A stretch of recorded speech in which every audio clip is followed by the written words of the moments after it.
Capítulo 12. Para quem vem a primeira vez, nós estamos numa série de sermões desde o início de fevereiro. Escuta espiritual, baseado no livro de Hebreus. Estudamos de 1 a 12 Hebreus e entendemos o contexto do texto, do livro. E depois de tudo que nós entendemos de 1 a 12, entendemos que a prática dele está no versículo 13, que para mim é a descrição do que seja o Evangelho. O Evangelho é vida praticada.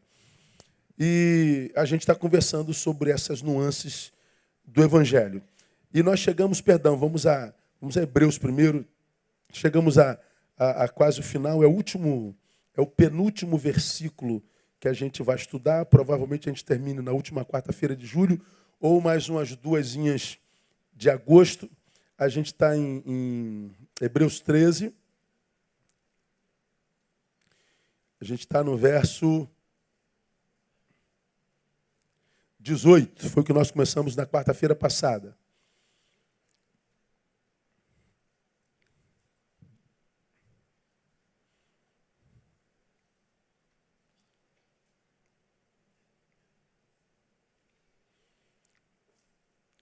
Então nós já aprendemos que Evangelho é amor fraternal, o Evangelho é hospitalidade, que é amor ao estranho. Já aprendemos que Evangelho é lembrar dos presos e maltratados. Estudamos tudo isso assim bem detidamente, às vezes mais de uma quarta-feira. Aprendemos no versículo 4 que o Evangelho é honrar matrimônio. Aprendemos que no Evangelho nós somos treinados para que a gente aprenda a ter cuidado com o dinheiro, porque ele pode nos adoecer e nos sequestrar. Aprendemos mais no Evangelho, nos versículos 7 e 17, como devemos tratar nossos guias espirituais. Não existe evangélico sem líder. Quem é líder de si mesmo não pode dizer que é evangelho. A igreja pressupõe liderança e liderados também. Não é? O que não se tem é abuso de poder. No Evangelho, Jesus Cristo está no versículo 8, e ele é Deus, ele é Senhor, ele é Messias, e ele é imutável. Há um Jesus do Evangelho e há um Jesus dos evangélicos. Nós falamos sobre a diferença dos dois. Nós avançamos e fomos ao versículo 9. Falamos que no Evangelho, reflexão prescinde sensação. Não vos deixeis levar por doutrina várias e estranhas. Doutrina são muitas, mas são estranhas. Bom é que o coração se fortifique com graça, não com alimentos que trouxeram proveito algum, com aqueles que se preocuparam. Então ele fala que para a gente suportar, sobreviver a doutrinas várias e estranhas, precisa de reflexão. Falamos sobre isso detidamente. Avançamos um pouquinho mais, sempre um resumo resumido para quem nunca pegou esse estudo.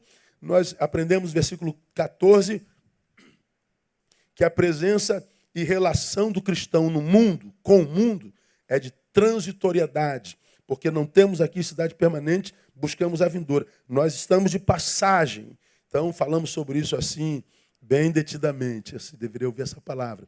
Fomos ao 15. Por ele, pois, ofereçamos sempre a Deus sacrifício de louvor. Isto é, o fruto dos lábios que confessam o seu nome.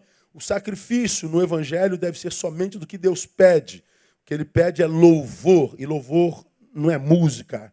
Tem pouco a ver com música. Depois ouve lá essa palavra. Aí fomos ao 18, onde nós começamos a quarta-feira passada. Orai por nós. Ou seja, no Evangelho, oração é fundamental. Não existe evangelho sem oração. Evangélico que se diz evangélico e não ora, não é evangélico. Você não nasceu de novo, você mudou de religião. Você trocou a roupagem, mudou o lugar de culto, mas a essência continua a mesma.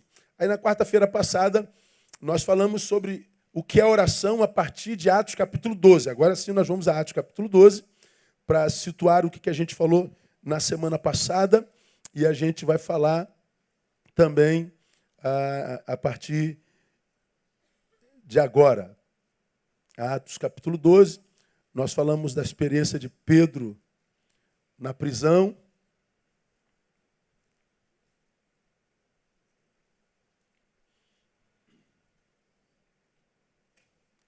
Aí começamos no versículo 5, painel, bota aí para mim. Pedro, pois, estava guardado na prisão, portanto, era um prisioneiro. Mas a igreja fazia o que? Leia comigo. Orava com insistência a Deus por ele. Vamos ver o texto todo? Vamos juntos? Pedro, pois, estava guardado na prisão, mas a igreja orava com insistência a Deus por ele. Então a igreja fazia adoração algo contínuo, era um estilo de vida. Aí nós falamos na quarta-feira passada, por que hoje a gente fala de oração, mas ora pouco? Qualquer um de nós que tenha um mínimo de honestidade vai admitir que ora muito menos do que deveria orar. Sim ou não? Qualquer um de nós. Se a nossa vida, a minha e a tua, dependesse da nossa vida de oração, acho que a gente estava pior do que a gente está hoje.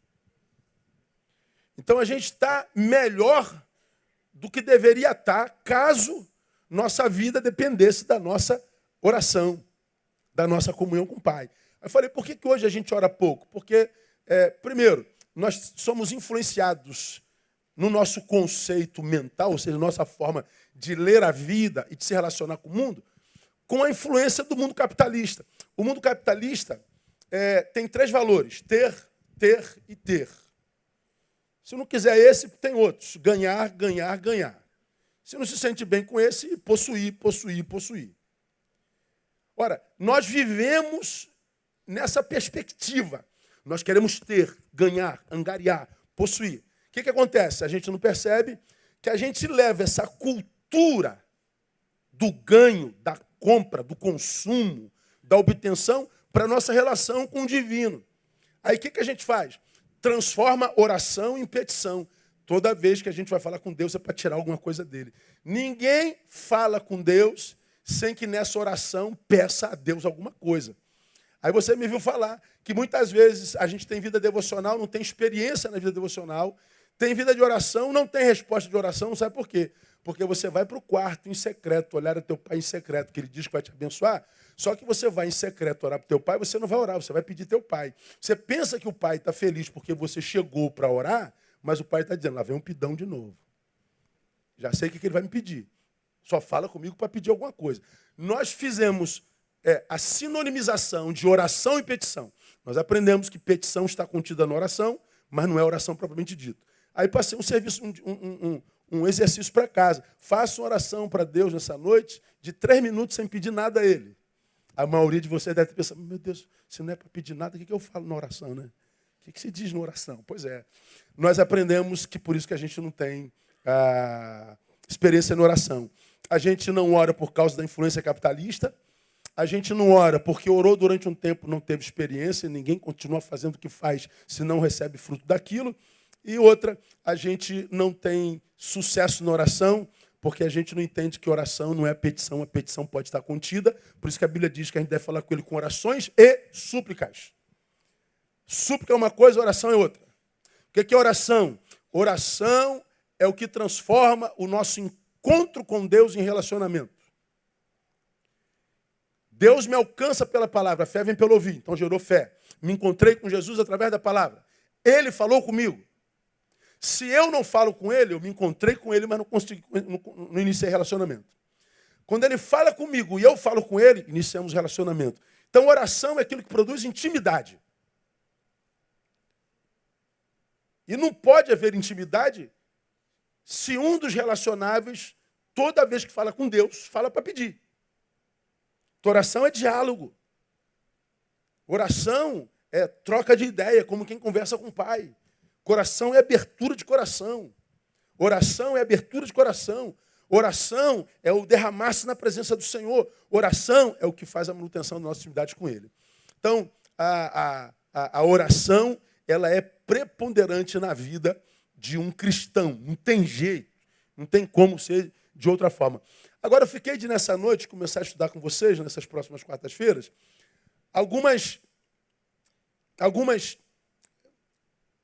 alguns frutos práticos que são claramente manifestos e percebidos na vida de quem ora. Alguns valores, alguns frutos que são achados na nossa vida, se temos vida de oração, que são práticos, são praticáveis, e a gente vai ler nesse texto que nós já lemos na quarta-feira passada, e eu não vou reler hoje. Então, O que a oração faz, além de inaugurar a nossa relação com Ele?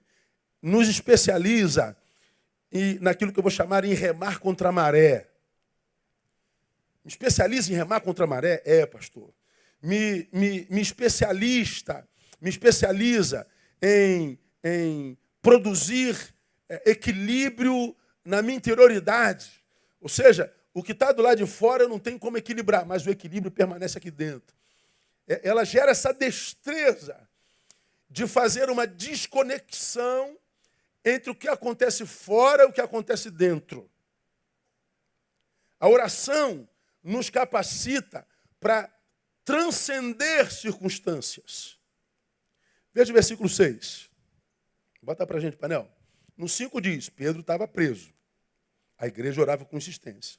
Aí no 6 começa o resultado. Ora, quando Herodes estava para apresentá-lo, nessa mesma noite estava preso Pedro dormindo entre 2 soldados, acorrentado com 2 cadeias, e os sentinelas diante da porta guardavam a prisão.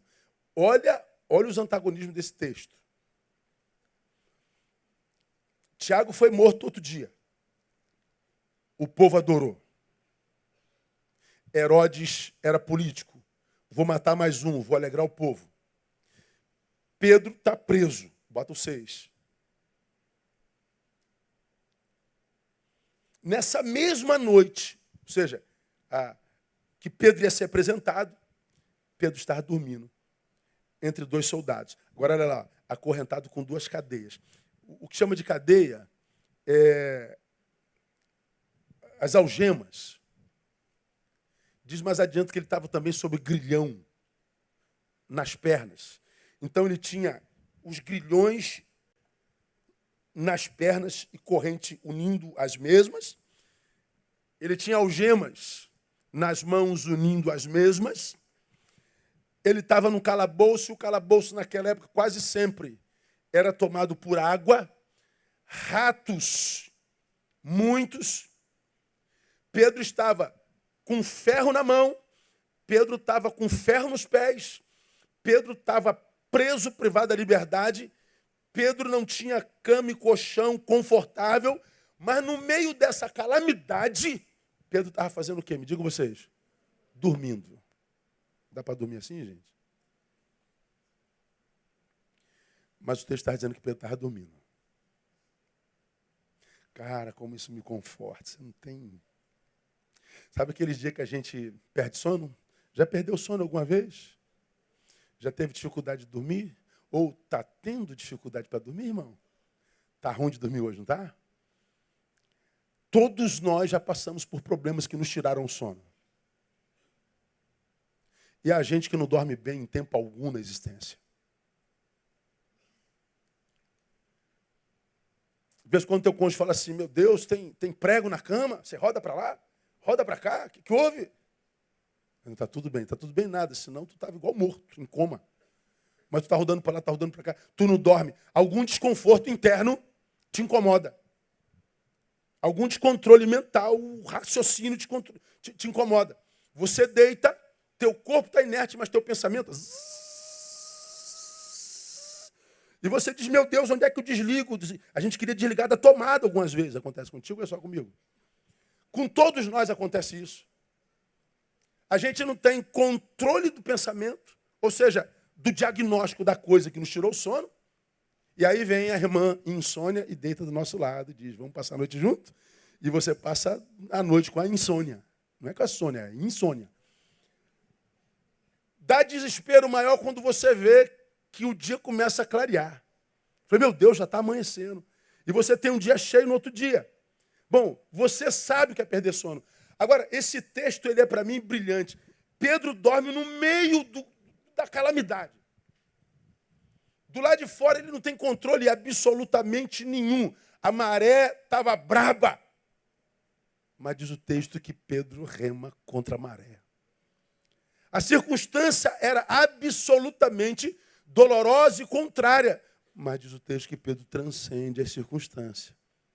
Do lado de fora, ameaça de morte, ódio, injustiça e privação. Mas do lado de dentro ele está completamente desconectado do que acontecia do lado de fora. Ansiedade zero. Por que Pedro conseguiu viver isso, irmão? Deixa eu mostrar para vocês rapidinho. Atos 2:42. Diz assim um texto, vou mostrar a vida de Pedro.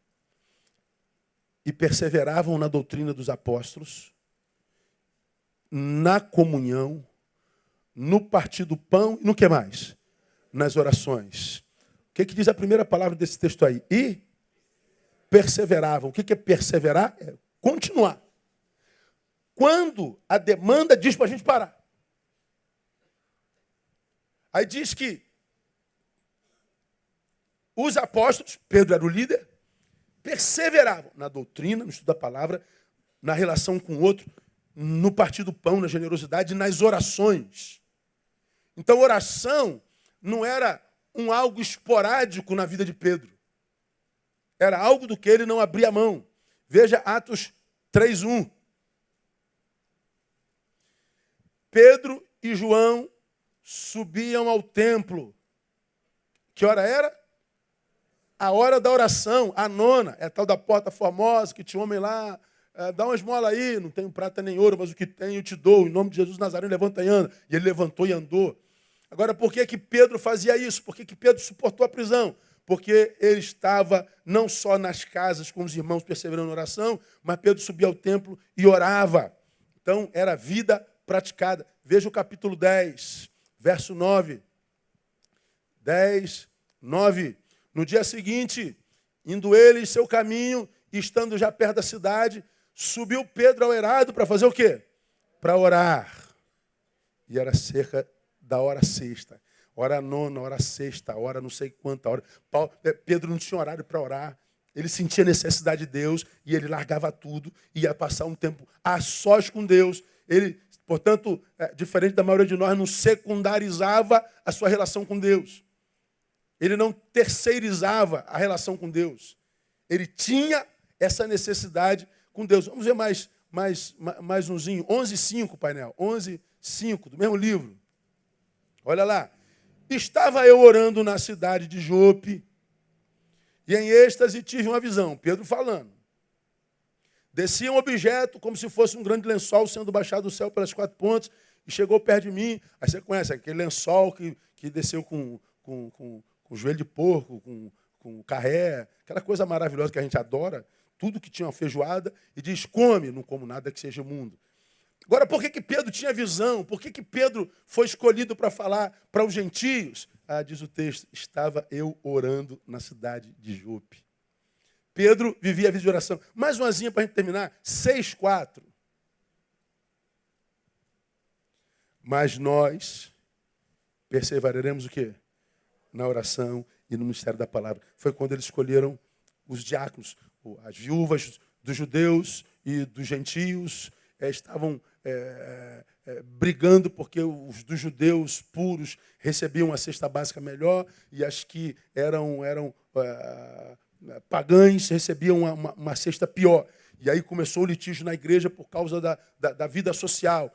Aí Pedro tinha que estar controlando o litígio entre os irmãos. Ele diz, escolheis aí alguns irmãos, sejam cheios de Espírito Santo, tal, que cuidem desse negócio. Nós perseveraremos na oração. Pedro está dizendo, eu não posso abrir mão de estar com Deus para cuidar nem de problema de gente.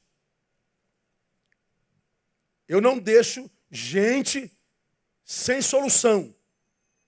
Eu arrumo outra gente para fazer isso. O que eu não posso é abrir mão da minha comunhão com o Pai. Então você vê que na vida de Pedro, a oração era imprescindível. Ora, quando a oração é imprescindível, ou seja, é vida praticada, não é só discurso, não é só uma campanha, 7 sextas-feiras, portanto não é cronológica, não é só no monte ou geográfica, não é para tirar foto.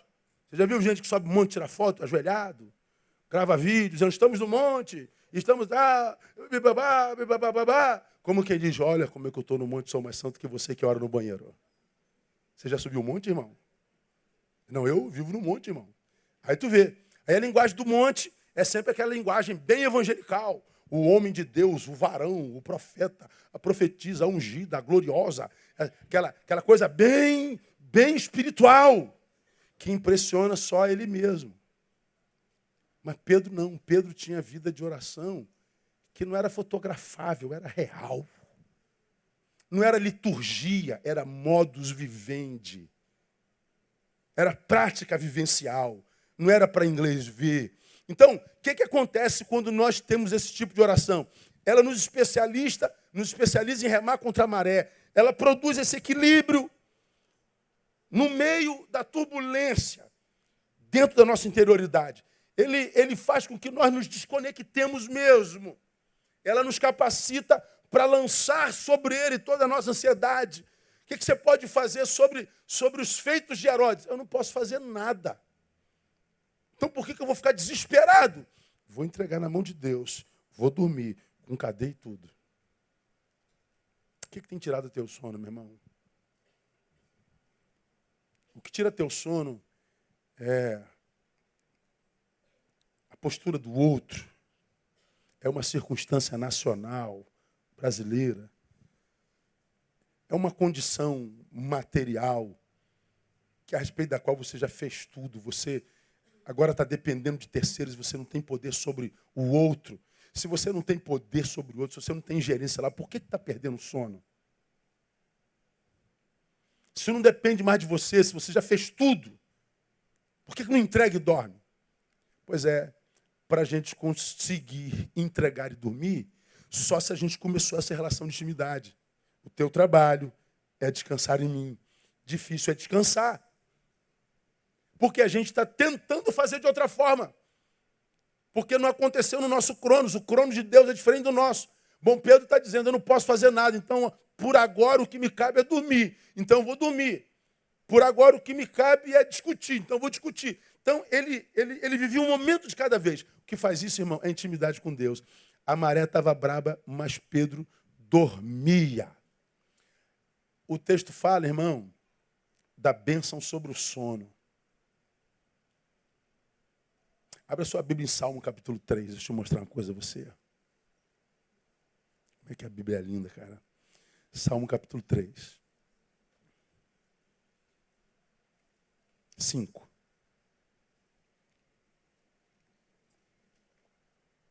Três, 5.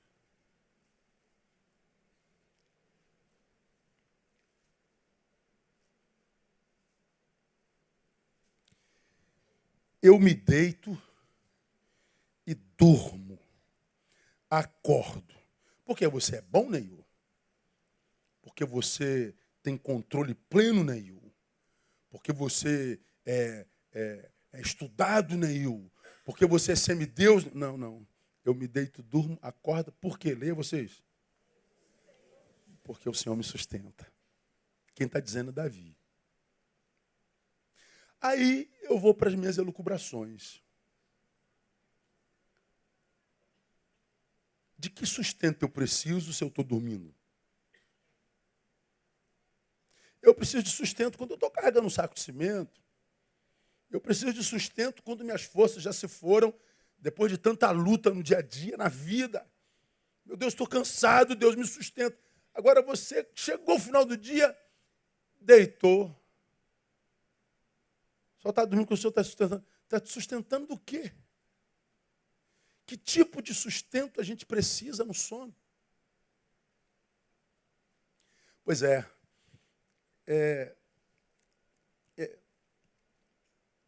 tem outra promessa. Provérbios capítulo 3. Provérbios 3, 24. Quando te deitares, não temerás. Sim, tu te deitarás e o teu sono será como? Suave.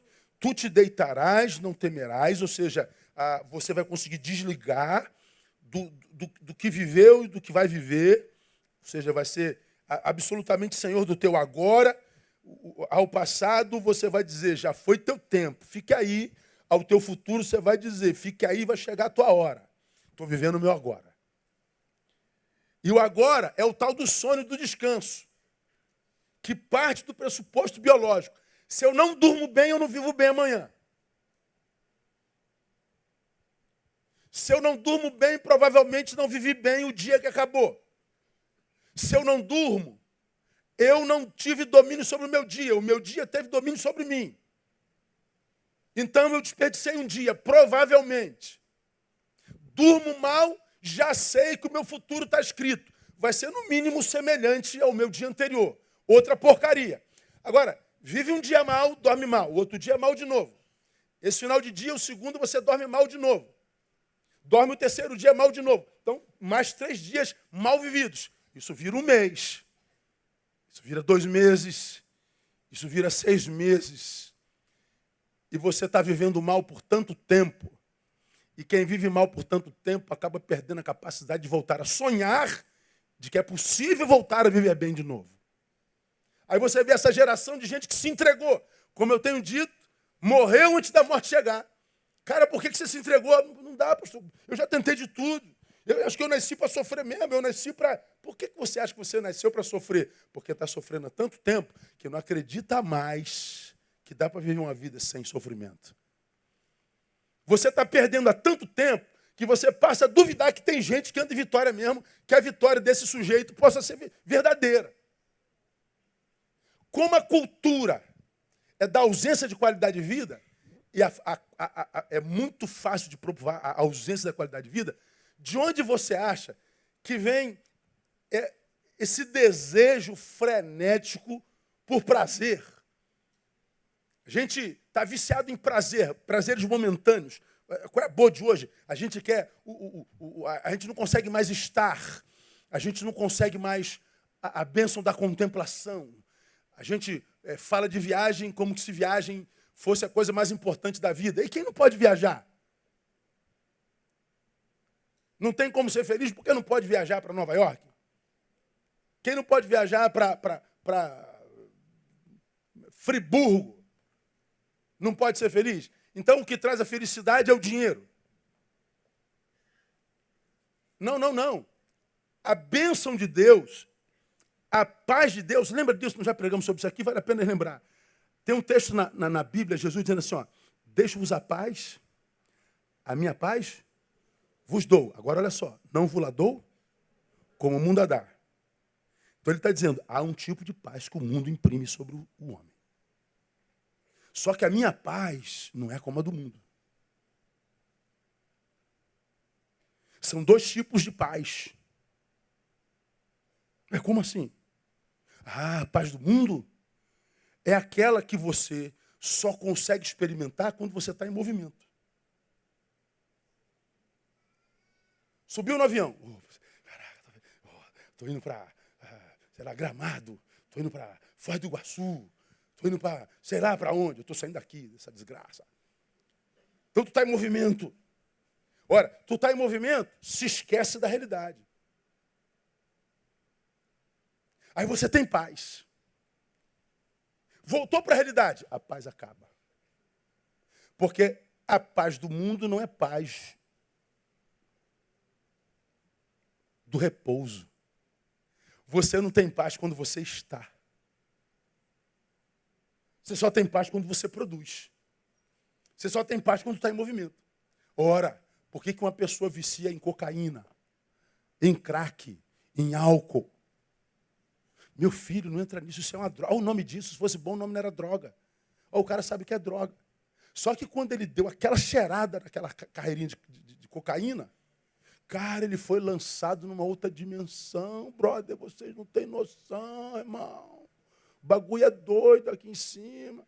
Pois é, a droga provoca uma sensação muito melhor do que aquela que ele tem na vida quando está de cara limpa.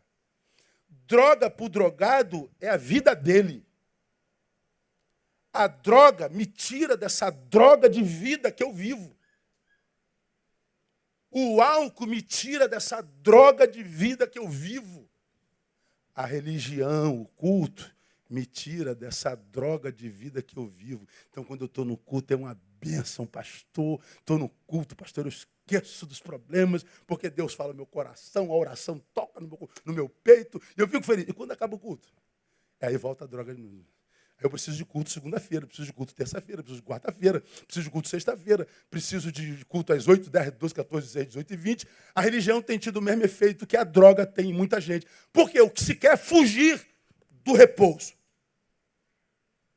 Pois bem, essa paz que só é paz no movimento é a paz do mundo. Jesus diz, a paz que eu dou não é essa do mundo. É aquela que eu tenho no movimento, mas eu não dependo dele para vivê-la. Eu tenho paz no repouso. Porque ninguém consegue fazer o tempo inteiro. Você tem que repousar, você tem que dormir. Pois é, por isso que a bênção do sono é bênção de Deus. Porque vai conseguir estar em paz. Você não vai se tornar-se viciado em culto, você não vai tornar-se viciado em trabalho, você não se vicia em viagem, você não se vicia em movimento, você não se vicia em coisas que te tiram da realidade. Você tem a tal da liberdade e a paz, que, portanto, se a liberdade excede todo entendimento. Como é que você pode estar em paz no meio desse furacão, irmão? Não sei te explicar não, cara. Essa paz é a paz de Deus, e essa paz não se explica, ela se vive. Acabou. Aí o psicanalista vai zombar de você, o psiquiatra vai dizer que você está ficando retardado, o psicólogo vai dizer que você recebeu lavagem cerebral, porque ele não pode explicar. A universidade não explica essa paz. Pois é, de posse dessa paz, eu durmo. Ou seja, eu durmo porque eu vivi bem o meu dia, a despeito de todos os problemas, e lembrando que todo dia carrega mal em si mesmo. Basta cada dia o seu mal. Então ele está dizendo, o mal do dia eu não posso me livrar dele. O que eu não vou fazer é trazer o mal de anteontem para hoje e nem o mal de amanhã para hoje. Eu vou viver um dia de cada vez. Então, se você vive um dia de cada vez, você não chega no final do dia mal. Não há mal no dia capaz de estragar a vida de ninguém. As pessoas que estão sucumbindo estão somatizando os males do passado e os prováveis do futuro. Culpa, trauma, que vem do passado, e ansiedade, que traz o futuro. Você já adotou nisso aqui. Agora, quando a gente tem vida de oração, ela nos capacita a transcendermos essa loucura que a gente está vendo direto. Ele nos permite dormir. Agora, olha só que coisa interessante, irmão. Além disso, por que a bênção para o sono? Salmo 91, painel.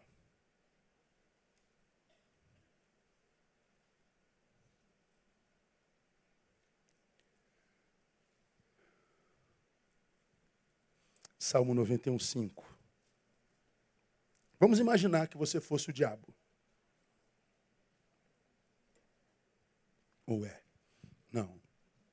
Mas vamos imaginar que você seja. E vamos imaginar que você soubesse que tem um homem de Deus que está atrapalhando o teu trabalho, a tua carreira. Você veio para matar, roubar e destruir. E você sabe que esse homem, ainda que de Deus, se não dormir bem, não vive um dia bom. E se ele viver um dia, 2 dias, 3 dias maus, porque ele viveu um dia, 1 noite, 2 noites, 3 dias mal, você como diabo, não iria trabalhar no sono dele, não? Eu iria atrapalhar. Eu viraria aquele mosquito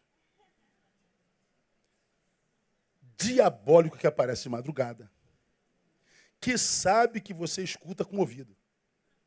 Como que o mosquito pode saber que você escuta com o ouvido? Fala a verdade, irmão. Porque toda vez que ele vai aonde? No ouvido. Tu já viu o mosquito fazer no joelho? Você já viu o mosquito na palma da tua mão? Não. Toda vez que ele vai fazer barulho, ele vai no teu ouvido. Aí eu fico pensando, como é que esse desgraçado sabe que eu ouço pelo ouvido? É diabo. Não é possível que ele saiba que ele me atormenta aqui. Mas ele fica atormentando, e é de madrugada, você acende a luz, tu roda o quarto inteiro. Acha miserável? Não acho miserável. Tu deita, vem 5 minutos, o que ele faz? Ora, se eu sou diabo, eu incorporava um mosquito toda noite para atrapalhar teu sono. Tu não dorme nunca mais na tua vida. Porque eu sei que se eu atrapalhei teu sono, eu atrapalhei teu dia, atrapalhei o sono seguinte. E se eu somatizar dias maus com noites mal dormidas, eu roubo o teu sono. Eu desestabilizo você. Eu tiro o teu humor. Te torno ranzinza, chato, mal-humorado. E se eu te torno ranzinza, chato, mal-humorado porque não dorme bem e não administrou bem o seu dia, eu te transformo num homem iracundo, daqui a pouco violento. Ou eu estou falando bobagem? É um somatório. Então, quando ele diz assim, ó, eu me deito e durmo, acordo porque o Senhor me sustém, por que você acha? Olha o versículo 5. Não temerás o quê? Os terrores da noite. Que terrores da noite são esses, irmão? Intervenção maligna sobre o nosso sono. Intervenção sobrenatural sobre o nosso biológico. Não há ação espiritual só quando eu estou possesso pelo diabo e quando eu estou acordado. Não há ação espiritual só quando eu estou sendo possuído, mas eu posso estar sendo só oprimido do lado de fora. Opressão de fora para dentro, possessão de dentro para fora. Não, eu também posso viver opressão e ação e ataque demoníaco quando eu estou dormindo. O salmo, que é um salmo de promessa, começa dizendo, aquele que habita no esconderijo do Altíssimo, a sombra do Todo-Poderoso, o quê? Descansará. Por que ele promete descanso? Porque ele sabe, você já aprendeu, que o cansaço é um ladrão. Ninguém funciona bem cansado. Ninguém chega na plenitude da potência cansado.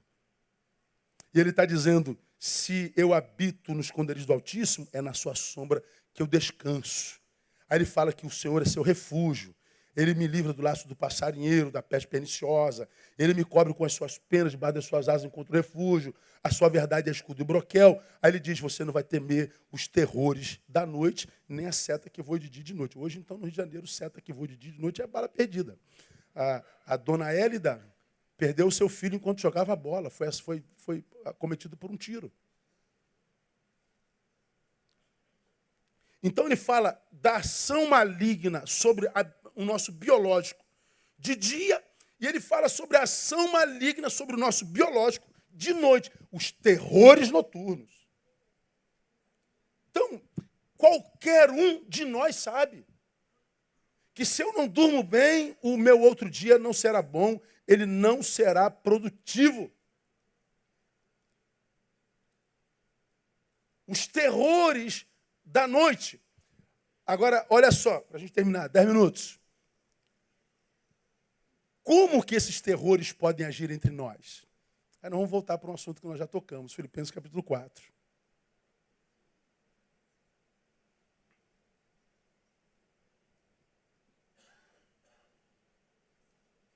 Filipenses capítulo 4.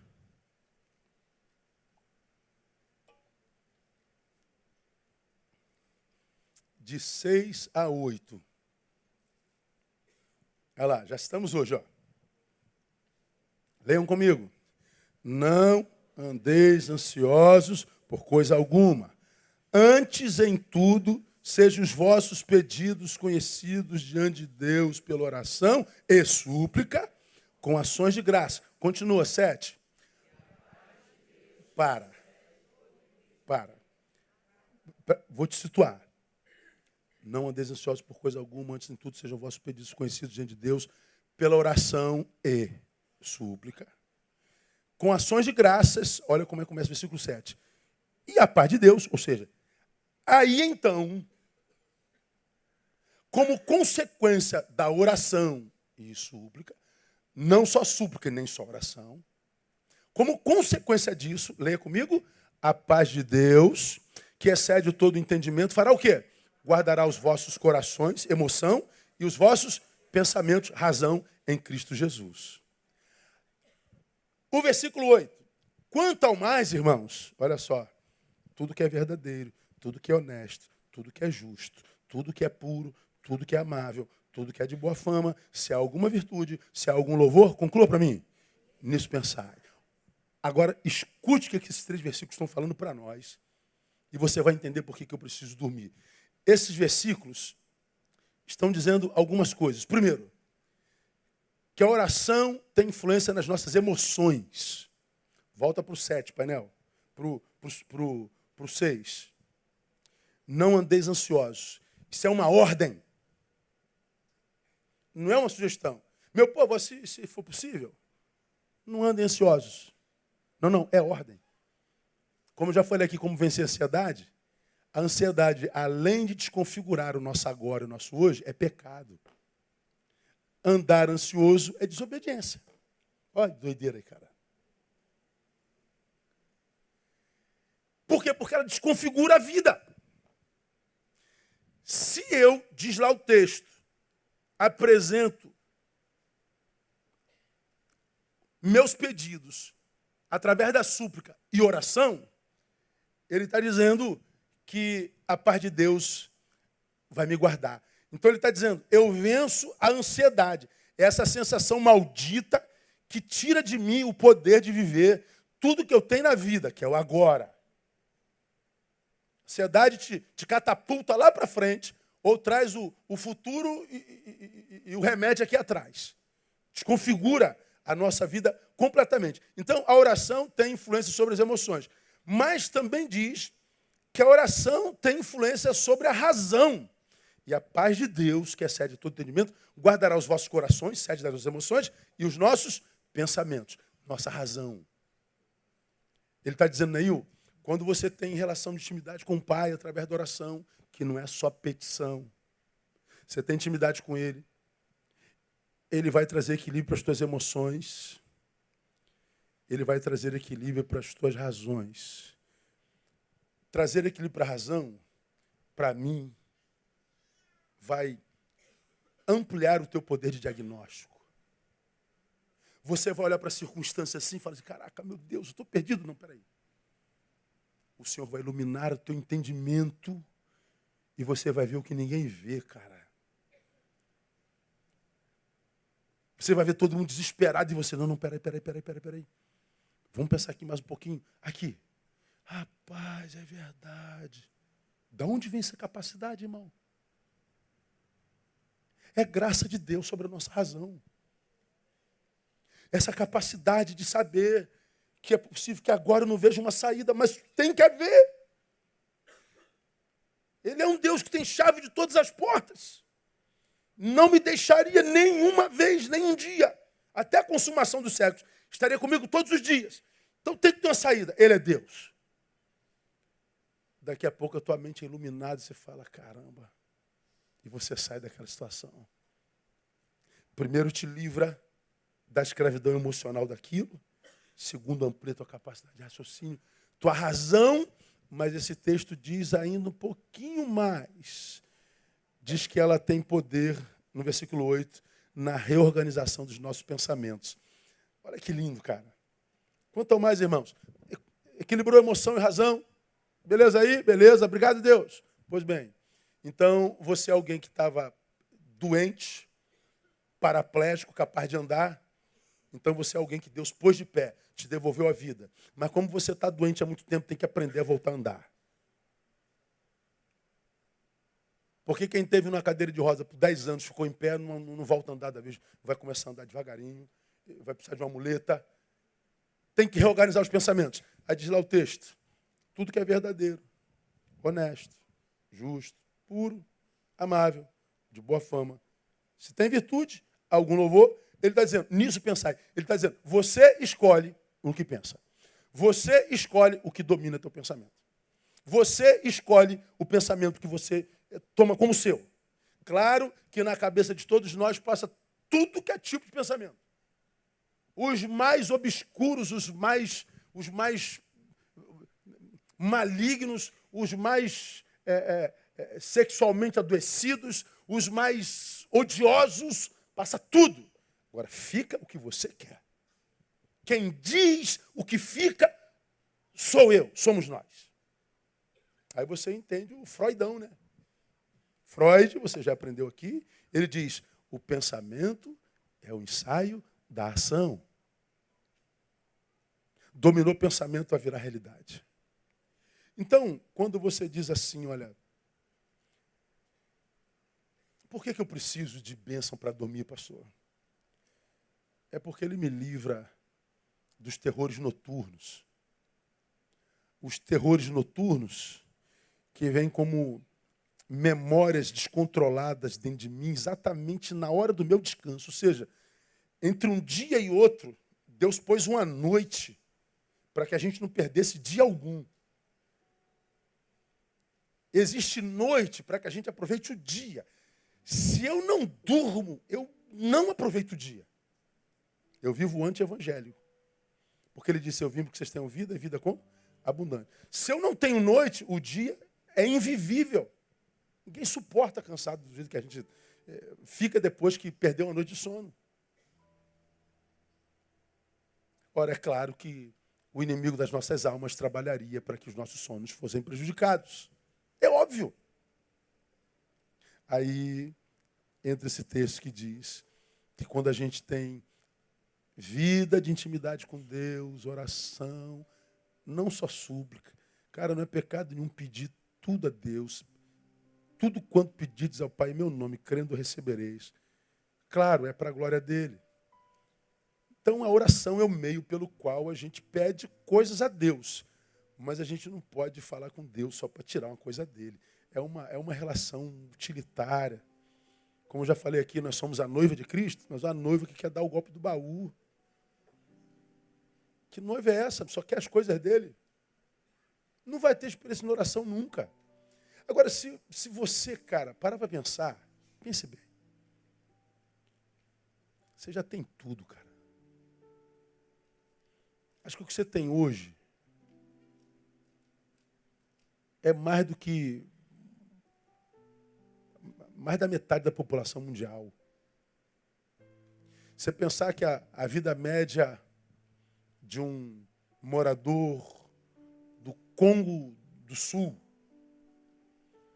é de 38 anos, 40 anos. O Brasil já chegou a 80 quase. E o nosso país é país de terceiro mundo.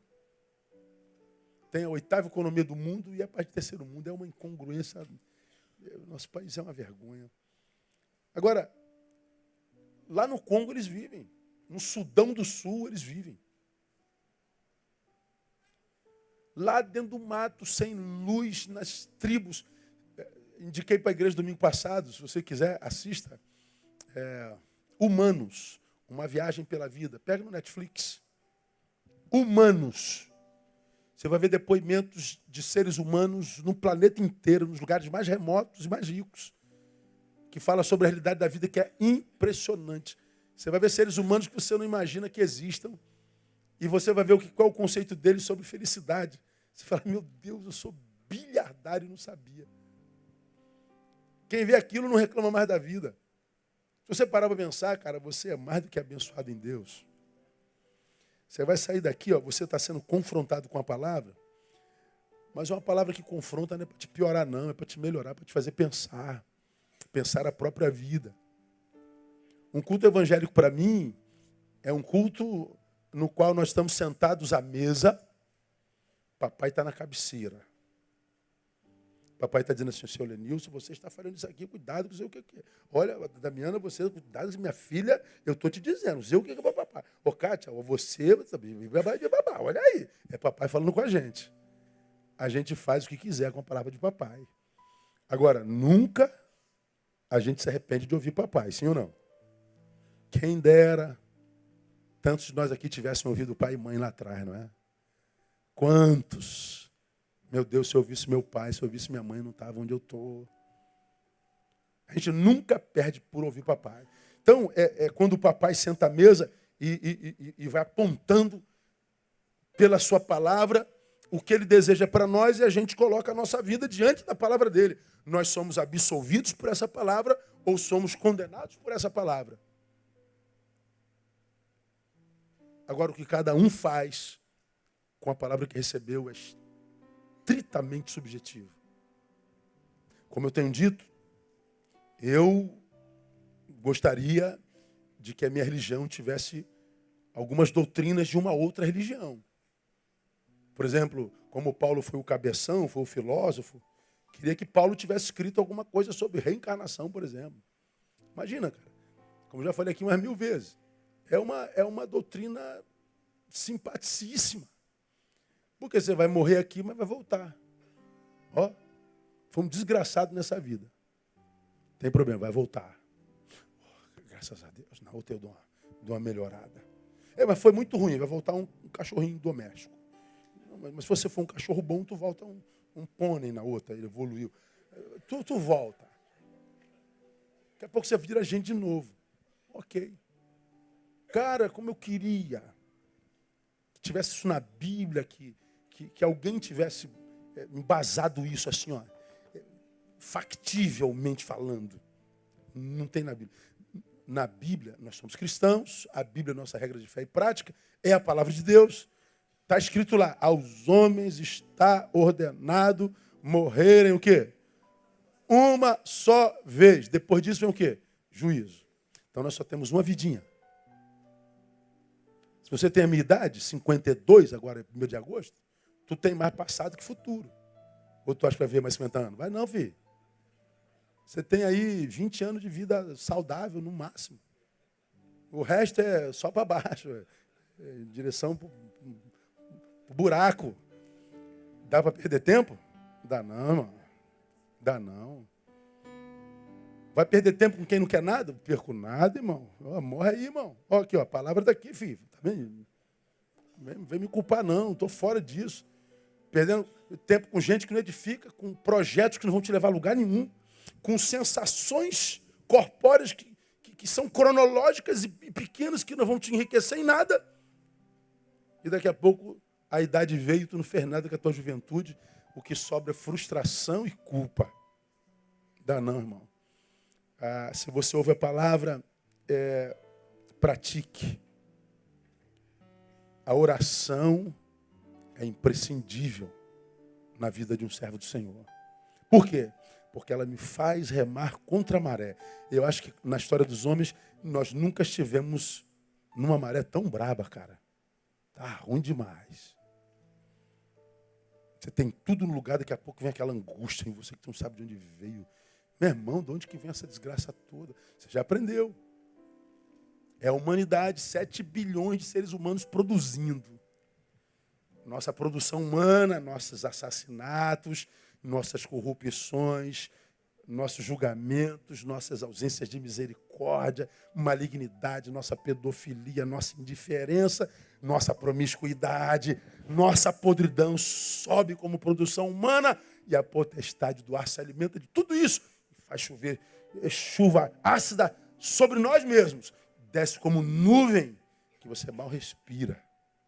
Tem dia que você está... Meu Deus, cadê o oxigênio? Está aí, filho, é a densa.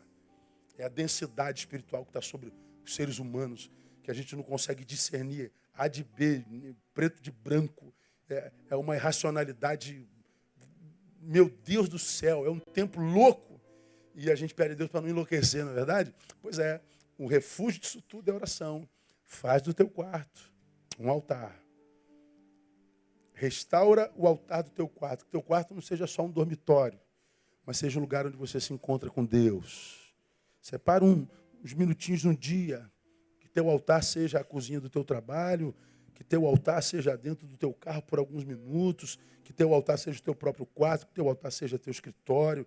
Que teu altar seja onde você quiser. Mas que você, nesse dia doido, separe um tempinho para Deus.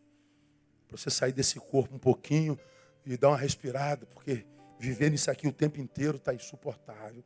Então tu larga isso aqui um pouquinho, dá uma viajada na transcendência, na tua espiritualidade. Oxigênio, depois volta para o fundo do mar. Senão vai ficar insuportável. Agora, na oração, a gente rema contra a maré, porque ele faz a gente transcender circunstâncias. Amém, amados? Que ele nos abençoe com fome e com sede de intimidade com ele. Vamos aplaudi-lo, vamos ficar em pé, vamos embora. Semana que vem a gente volta para mais algumas realidades práticas. Quarta-feira não perca. A oração produz anticorpos contra a dor. Você já leu reportagens que pessoas que creem, têm fé e praticam espiritualidade, oram, saram mais rápido. Adoecem menos. Porque essa prática espiritual interfere na biologia do ser humano. Então é um negócio fenomenal. Faz com que a manifestação de Deus em nossa vida seja concreta. A gente não vai viver de testemunho mentiroso nem aumentado. É prático. Nem precisa ser público. A oração é um negócio sinistro. É inexplicável, mas os resultados também são incontestáveis. Vamos orar. Pai, muito obrigado por essa noite. Viemos cansados, sim, Deus. Mas dizemos, valeu a pena. Como é bom ouvir a Tua palavra, Deus, quando ela é pregada com luz e clareza. Como ela nos confronta, como ela nos desafia a sermos melhores.